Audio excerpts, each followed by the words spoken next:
महाभारत के युद्ध में 18 संख्या का बहुत महत्व है। ऐसा इसलिए है क्योंकि महाभारत ग्रंथ में खुद 18 अध्याय हैं।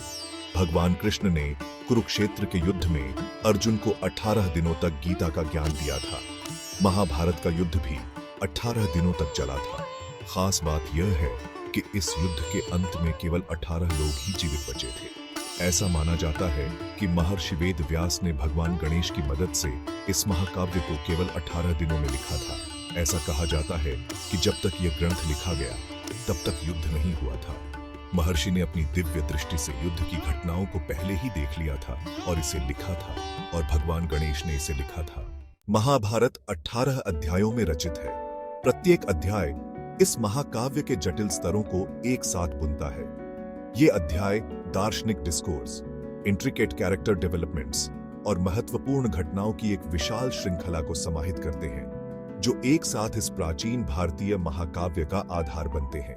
18 दिनों के दौरान युद्ध के कोलाहल के बीच भगवान कृष्ण ने अर्जुन को एक गहन प्रवचन दिया। शिक्षाओं की यह श्रृंखला, जिसे भगवद गीता के रूप में जाना जाता है, अर्जुन के सामने आने वाली नैतिक और दार्शनिक दुविधाओं को संबोधित करती है, और न केवल उनके लिए बल्कि आने वाली पीढ़ियों के लिए एक आध्यात्मिक मार्गदर्शक के रूप में कार्य करती है। कुरुक्षेत्र का युद्ध महाभारत में महत्वपूर्ण 18 लंबे दिनों तक उग्र रूप से चला।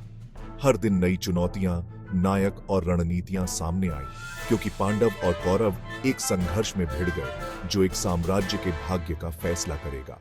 विनाशकारी 18 दिवसीय युद्ध के अंत में केवल 18 योद्धा ही जीवित बचे थे। बचे लोगों की यह छोटी संख्या व्यापक क्षति और युद्ध के क्रूर प्रभाव का प्रतीक है, जो संघर्ष की उच्च लागत और कहानी कहने के लिए जीने वालों के लचीलापन पर प्रकाश डालती है।